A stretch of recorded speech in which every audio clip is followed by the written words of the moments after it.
I stand here for millions of American workers who paid the price for your failures. We don't forgive and we don't forget. Obama tries to respond, but his voice drowns in the boos. I did what was best for the country, balancing security and compassion. Vance shakes his head, his voice low but sharp as a knife. Best tell that to Maria, tell that to thousands of families who lost loved ones, to those you set free. Your best was a disaster and America chose us to fix it. Hannity raises a hand, shifting topics, his eyes gleaming with delight. An explosive start, Vice President. The crowd still roars while Obama stands silent, his gaze heavy. The atmosphere now feels like a Roman Colosseum, with J.D. Vance dominating like an unbeaten gladiator after landing a devastating blow on Barack Obama's immigration policies. The mega crowd remains restless. Chants of Vance, Vance barely fading. Sean Hannity, with a victorious grin, fires the next question like a sharp arrow. Vice President Vance. Obama touts his economic recovery. What do you think of his economic legacy? Vance smiles, but it's the smile of a hunter eyeing prey. His voice rings out sharp and commanding. Barack Obama's so-called economic recovery was a grand deception. For 8 years, he pushed America's working class into the shadows, letting factories close, towns crumble,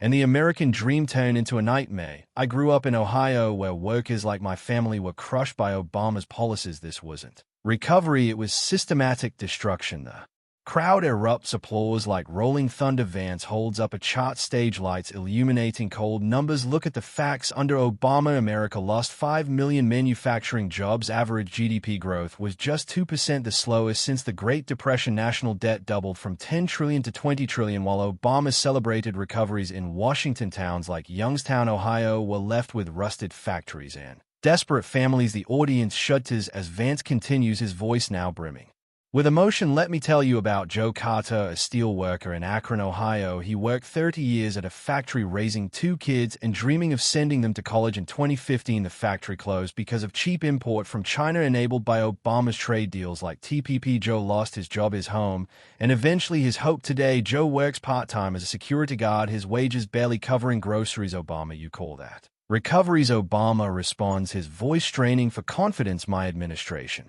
inherited the worst financial crisis since the 1930s. We created 15 million jobs, cut unemployment from 10% to 4.7%. That's real progress, not Vance's sad story. But Vance doesn't let him go on. He leans forward, his voice a storm sweeping away every excuse. Progress? Obama, who did you create jobs for? Low-wage part-time gigs in big cities or for the elites on Wall Street? While Joe Carter lost everything, the banks you bailed out with $700 billion were handing million-dollar bonuses to executives. You signed TPP, paving the way for China to steal our jobs. From 2009 to 2016, China's exports to America surged 30%, killing Ohio's steel and auto industries. You call that progress? I call it selling out American workers. The crowd roars, jeers aimed at Obama. He tries to push back, his voice rising with a hint of desperation. We brought the economy back from the brink. Trade deals like TPP were meant to strengthen America's global standing, not hurt workers. Vance laughs, a chilling sound echoing through the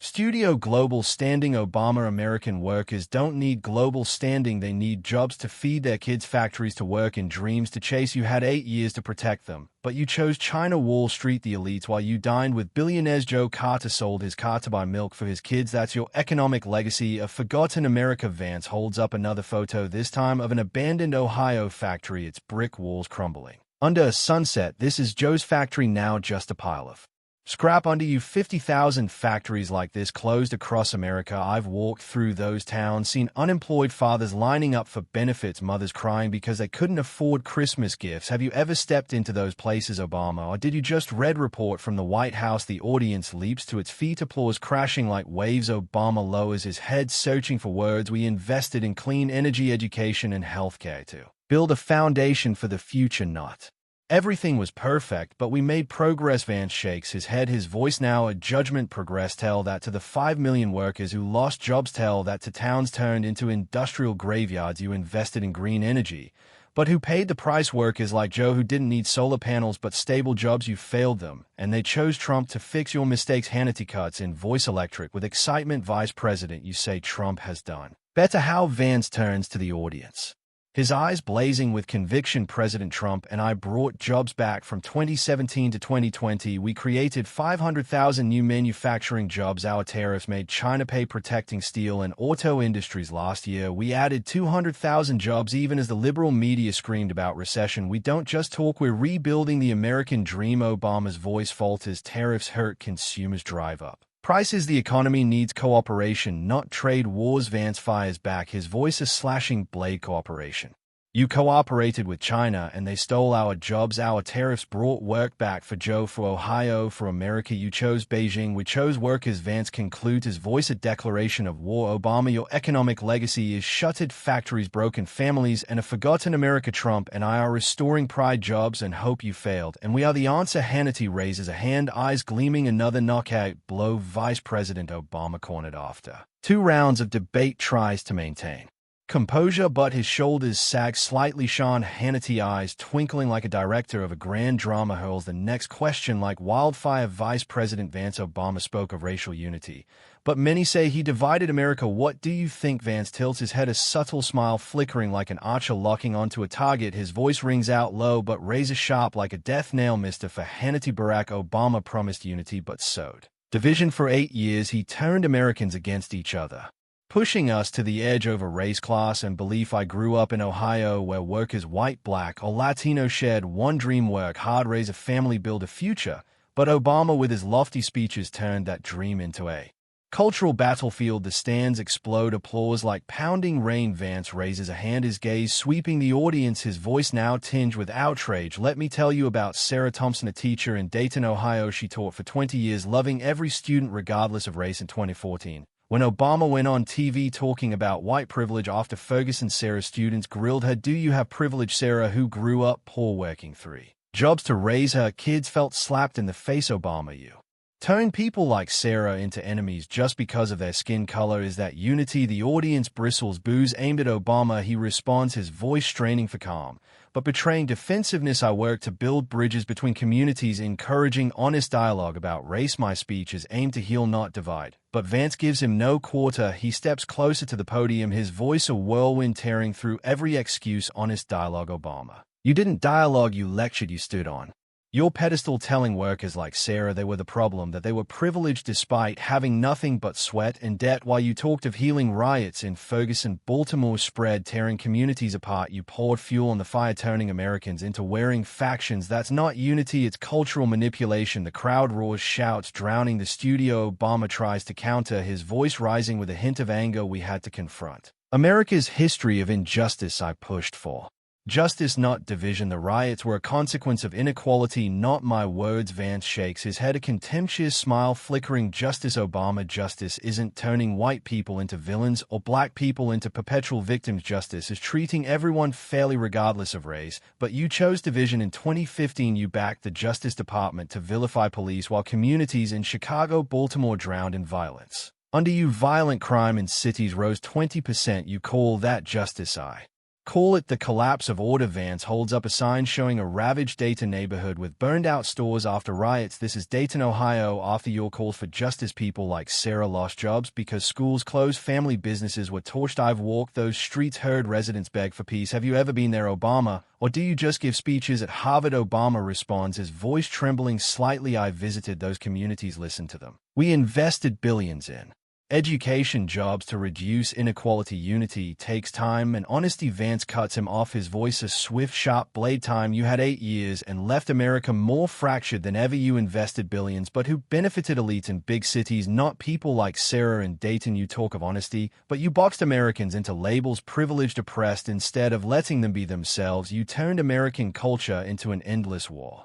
Hannity jumps in, voice brimming with excitement. Vice President, you say you and Trump are uniting America. How? Vance turns to the audience, his eyes radiant with belief. President Trump, and I don't see Americans through the lens of race or class. We believe in one value: work hard and you'll succeed. We created 500,000 manufacturing jobs, cut taxes for the middle class, and built an America where everyone has a chance. That's real unity, not Obama's divisive speeches. Obama tries to interject, unity can't ignore historical injustice. We need dialogue to move forward. Vance fires back, his voice a declaration of war dialogue. You turn dialogue into a monologue, forcing Americans to kneel and apologize for things they didn't do. Trump and I unite Americans through action, job security, pride. You divided us, we're healing. The crowd erupts, cheers crashing like ocean wave. Barack Obama is no longer the confident statesman who stepped onto the stage as like a veteran boxer pinned against the ropes. The smile he forces can't hide the tension in his eyes, once blazing with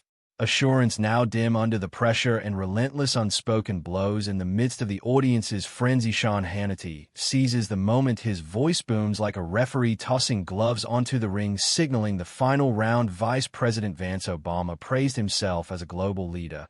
But in your view, did his foreign policy truly serve the interests of the American people? The question is like a blade ripping open everything once called a legacy. The cameras pan, quickly capturing every taut expression. Vance doesn't need much time to strike back. He's been waiting for this moment all night. Vance stands tall, his gaze piercing through the veil of deception. His voice rings out low but sharp like the whistle of wind before a storm. Mr. Hannity, Barack Obama's foreign policy was a cascade of disasters. He promised peace but left a world in chaos where enemies mocked us and allies turned away. I grew up in Ohio where workers like my family believed in a strong America leading the world with strength and honor, but Obama turned America into a weakling, groveling for forgiveness on the global stage. The stands quake, applause crashing like ocean waves. Vance holds up a chart, stage lights illuminating blood-red curves. Face the facts. Under Obama, Russia annexed Crimea in 2014. While he sent bed sheets to Ukraine, Iran got $150 billion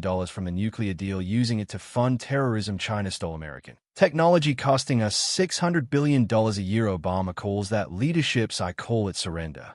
Obama responds, his voice straining for authority but trembling. My administration restored America's standing through smart diplomacy. The Iran deal prevented war, and we worked with China to address climate change. Leadership is building bridges, not walls. Advance doesn't let him go on. He leans forward, his voice a tempest sweeping away every lofty word. Building bridges. Obama, who did you build bridges for Putin when you let him invade Ukraine without consequence, for Iran when you handed them billions to buy missiles, or for China when you let them steal our technology and jobs? For 8 years, you turned America into a bystander while our enemies grew stronger. That's not leadership, that's cowardice. Obama tries to counter, his voice rises, laced with determination and a hint of desperation. We prevented war with Iran, stabilized the South China Sea, and led the world in climate agreements. That's real strength. Vance laughs, a dry, frigid laugh like ice cracking in the dead of winter. Peace.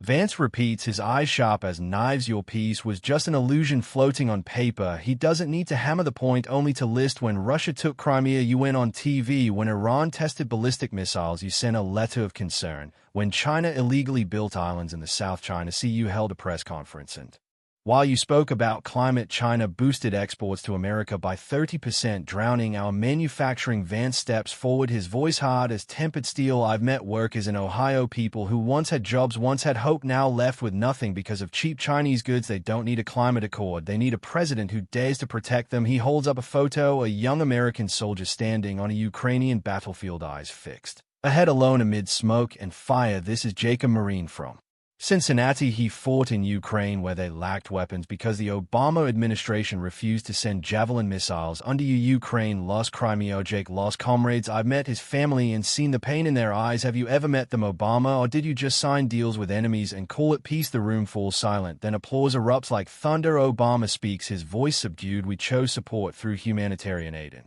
diplomacy. Not every problem needs a military solution. Vance cuts in, his voice sharp as a drawn blade. Humanitarian aid. While Putin sent tanks, you sent bed sheets. You call that support with Trump. And I sent Javelin, sent a message, sent strength. He lifts his head, staring directly into the camera. We slapped tariffs on China, bringing back over 200,000 jobs. We don't write memoirs, we act. You failed on the world stage, we're fixing it. Sean Hannity jumps in, eyes gleaming. Vice President, you say you and Trump are leading the world. How? Vance turns to the audience, his eyes ablaze. We put America first. We built the strongest military on earth, boosting defense spending by 20%. We made China pay, protecting American technology and jobs.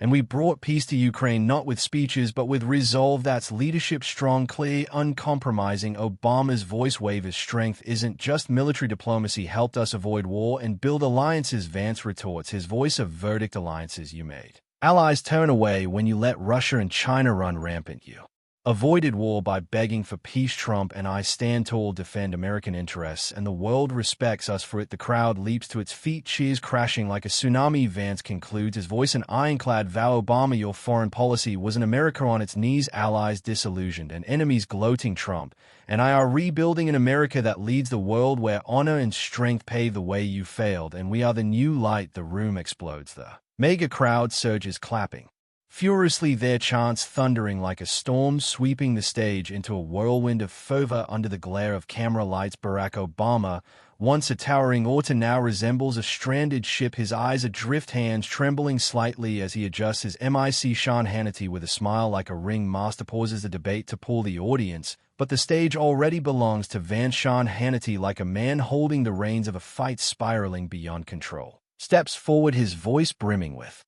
excitement yet laced with subtle mockery. Ladies and gentlemen, tonight we haven't just witnessed a debate, but a clash of two Americas, a past once celebrated and a future rising. Before we close, I'd like to invite each guest to offer a final word to the American people. Obama takes a deep breath, his voice is low, striving for calm. We are strong not just because of military might, but because of our ability to cooperate, to lead with values. I believe America is greatest when it doesn't fear listening, doesn't turn its back on the world. History will judge. Vance doesn't need a moment to breathe. He steps forward, half a step, staring straight into the camera, as if speaking to every family in Iowa, Michigan, Texas. America doesn't apologize for its strength. We don't retreat, we don't bow, and we don't let enemies dictate our destiny. The people are tired of empty promises and weakness cloaked in flowery words. It's time we stand up. It's time America leads the world again. The cheers erupt, the camera zooms in on Obama's face, a hint of melancholy, a touch of bitterness. He knows the game is no longer about reason, it's about emotion, about power, about who makes the louder echo. And tonight Vance has done that. As the stage lights dim and the closing theme plays, the audience doesn't leave their seats like after a debate,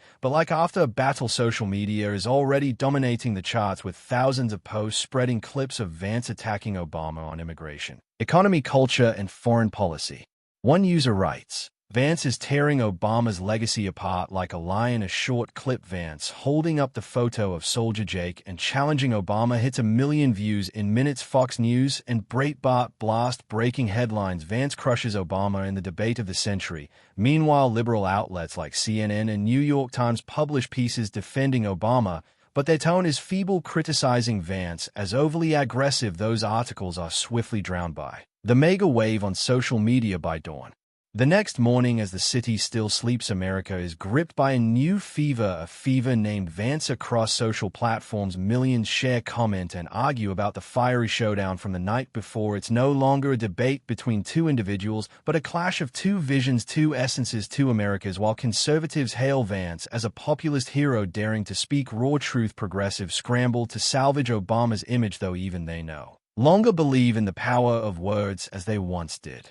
That afternoon, the White House issues a brief statement, not naming Vance directly, but asserting that America's foreign policy is the result of global responsibility, not threats or boasts of strength. The statement is picked up by liberal media, but its reach is dwarfed by the viral video clips sweeping social media, where Vance stands towering under stage lights, voice resolute, eyes unyielding. Within days, he appears on every newspaper, every TV channel, every conservative podcast, not as a potential candidate, but as the movement's new leader. In Ohio, Vance's home state, thousands flocked to local Republican headquarters, demanding more speeches, more rallies. Major donors, once hesitant about his too extreme stance, now line up for meetings, not to control him, but to keep up. GOP strategists begin rewriting their entire messaging platform, drawing inspiration from Vance's ironclad, unapologetic rhetoric. No backing down, no retreat, no apologies. In universities, political science professors grapple with a wave of young conservative students questioning the pragmatism of Obama's ideals. Many say they see Vance as a new Reagan, someone who declares America number one without hesitation. In bars, churches, gyms, from Texas to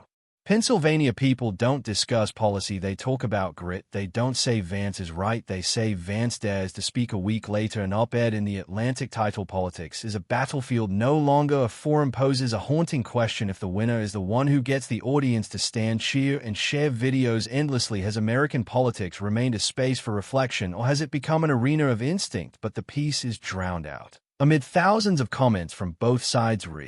Sharing clips from the debate night like new manifestos, Barack Obama retreats into silence, no press conferences, no rebuttal speeches. He appears only in a quiet photo taken at the Obama Foundation, his gaze fixed on a glass window where the city of Chicago stretches out like a world slipping beyond his reach. Within the Democratic Party, seasoned strategists argue over how to respond. Should they counter Vance with traditional arguments or accept that the stage has changed hands? J.D. Vance doesn't wait for a response. 2 weeks later, he launches the Rebuild America Tour, a series of live talks across swing states where he continues his call: we don't need politicians, we need warriors.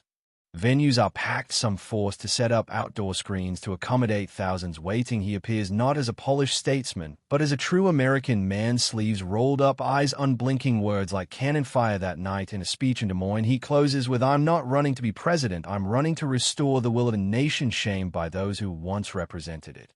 The crowd roars, and somewhere in the glow of a new storm approaching, America has shifted, not because it was forced, but because it wanted to believe in something fierce, clear, and unapologetic. And then, like a silent but unstoppable tide, the Vance movement doesn't stop at rally stages or crowd speeches. It seeps into the core of the establishment. Within 3 months of the debate, many Republican politicians begin openly adjusting their stances. Senators, once cautious about hardline foreign policy, now unanimously back increased military budgets, new trade tariffs on China and Mexico. Resolutions once deemed bellows suddenly gain majority votes on the Democratic side. A quiet wave of withdrawals unfolds. No one wants to be the next to be torn apart. On live TV, Vance's story becomes America's story, a nation that once believed in kindness and tempered wisdom, now weary of promises and compromises, craving an awakening. However rough, however fractured, Vance didn't create that anger, he only knew how to name it, give it shape, give it a voice. Those once silent, once sidelined from public discourse, now feel present again in history. And when one person achieves that, they are no longer a politician, they are an icon. Vance has changed how Americans see themselves. No longer a nation apologizing for its past, no longer citizens forced to restrain their belief and strength, but a community ready to roar, defending what they believe is right, even if it makes the rest of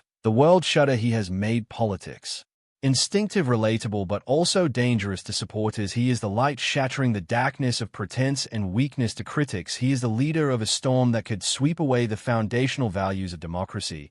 But that is the paradox of this era, where truth is overshadowed by stagecraft, where ideals are replaced by sharp manifestos, and where the winner isn't the one who's right, but the one who makes the crowd feel they are right. Vance stepped onto America's stage not to play a role, but to rewrite the script. And as the curtain falls, the applause still ringing, people will keep talking about that night, not as a debate, but as a moment. A new era began with Vance as its standard bearer, and the mistakes of the past left behind. The story gloves off. J.D. Vance deals Obama major humiliation, reflects a polarized America where values, beliefs, and political legacies collide fiercely, particularly through the hypothetical debate between J.D. Vance and Barack Obama. In the context of today's United States, with deep divisions between political factions, the story vividly portrays how Vance uses personal narratives and specific data to emotionally connect with a working class while criticizing Obama's immigration, economic, cultural, and foreign policies. Vance's dominance in the debate, bolstered by the fervent reaction of the mega crowd and the social media wave, mirrors the power of social media and the passionate support from conservative communities, a clear reality in American politics today. Conversely, Obama's faltering shows the challenge veteran politicians face against figures like Vance, who effectively tap into public discontent with the elite. Lessons learned from this story: Americans can learn how to engage in effective dialogue in a polarized society. Vance succeeds not only through sharp arguments, but also by telling personal stories like Maria losing her son to an immigrant criminal, or Joe losing his job to a factory closure, to touch the audience's hearts in real life. When discussing hot-button issues like immigration or the economy, we should combine facts like Vance's figures: 40% drop in deportations, $20 trillion in debt, with personal stories to build empathy rather than just arguing theory. Moreover, Obama's failure reminds us that relying solely on oratory or past prestige isn't enough. Leaders must address real concerns like Sarah's fear of cultural division or Jake's insecurity in Ukraine. In communities, we should steer clear of labels like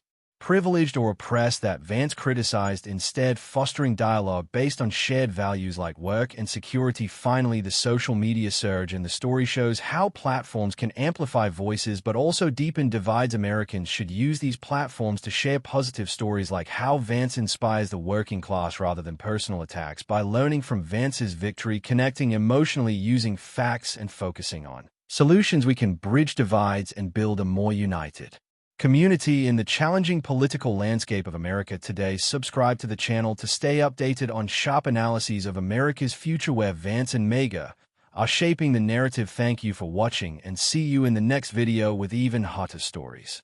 You won't believe it when two political icons of America prepare to face off on one stage. On one side is J.D. Vance, Vice President warrior from Ohio, the pioneering flame of MAGA. On the other is Barack Obama, former president, returning to defend his legacy against the fierce onslaught of the new movement. J.D. Vance isn't just fighting for politics. He carries the anger of the working class, those who feel abandoned under Obama's tenure. He attacks Obama's policies, from Obamacare to trade deals, accusing him of representing the elite who harmed the American people. Every word from Vance is like a lethal blow to Obama's legacy. Obama, though a master orator, faces undeniable accusations and sharp arguments from his younger opponent. The debate isn't just a political exchange, it's a fight to the death. When Vance finishes, the tension is almost explosive. Obama isn't just pushed onto the defensive but also suffers public humiliation as Vance succeeds in dismantling what he stands for. Tonight, the MAGA empire has risen and Obama's legacy is fading into the past. Before diving into the story, comment where you're watching from, and don't forget to subscribe so you won't miss the latest stories. The Fox News studio blazes like a furnace, the air thick with heat, and the ferocious roars of the MAGA crowd. Red hats flood the stands, forming a wave of people shaking the arena from the very first seconds. The stage is like a meticulously staged battlefield, blinding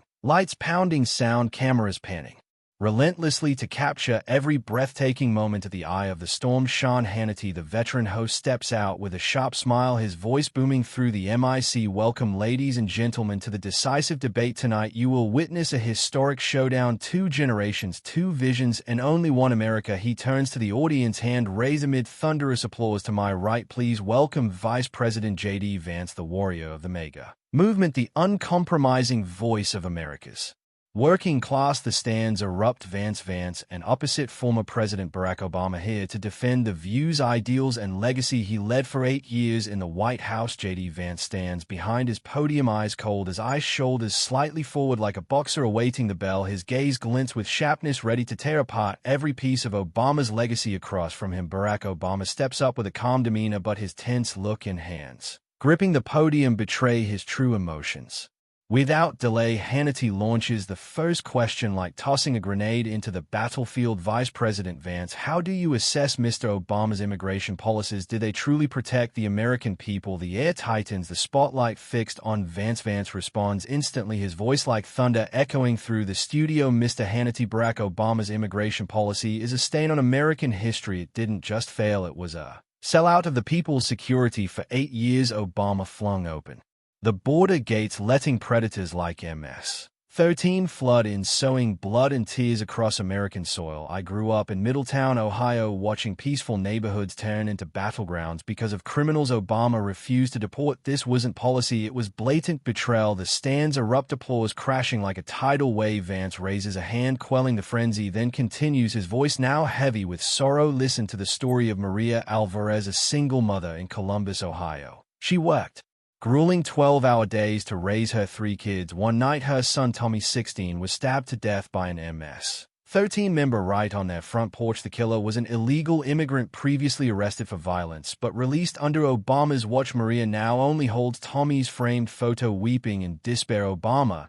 is that what you call compassion? The audience falls silent, some choking back tears. Obama speaks, his voice lowering, my policies prioritize humanity, focusing on family reunification and opportunities for immigrants. Mass deportation isn't the solution, comprehensive reform is. But Vance cuts him off, his voice slicing like a blade. Humanity for whom, Mr. Obama? For Maria, who lost her son, or for the one holding the knife under you? Criminal deportations dropped 40% compared to President Bush. In 2008, America deported 400,000 criminals. By 2016, only 240,000 MS-13 spread to 40 states from coast to coast, killing hundreds of innocents. You call that reform? I call it the blood of Americans spilled because of your weakness. The crowd roars chants of Vance. Vance drowning the studio. Obama tries to counter, his voice rising with a hint of anger. Those numbers don't tell the full truth. We targeted dangerous criminals, not innocent workers. Border security needs balance with compassion. But Vance gives him no breathing room. He steps forward, pointing at the audience, his voice a resounding accusation. Balance. You had 8 years to balance, and what you left were shattered communities in Ohio. We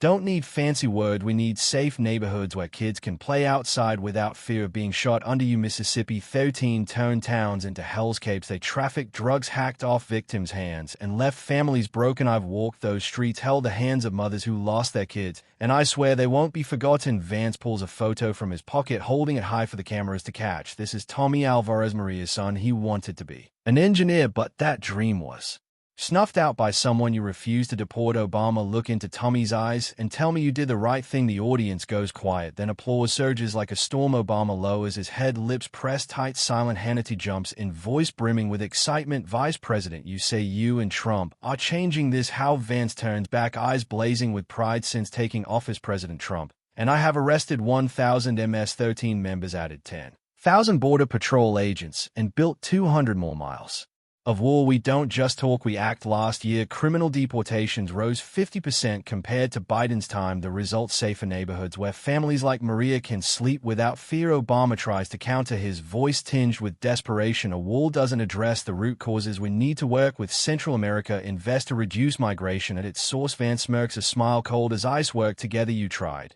and MS-13 grew stronger than ever. While you sent money to Honduras, we sent criminals back where they belong. Americans don't need foreign aid, they need to know their kids are safe walking the streets. The crowd leaps to its feet, cheers thundering. Vance continues, his voice like a verdict. Obama, your policies were a ticket for criminals. You chose to protect those who destroy the country over those who build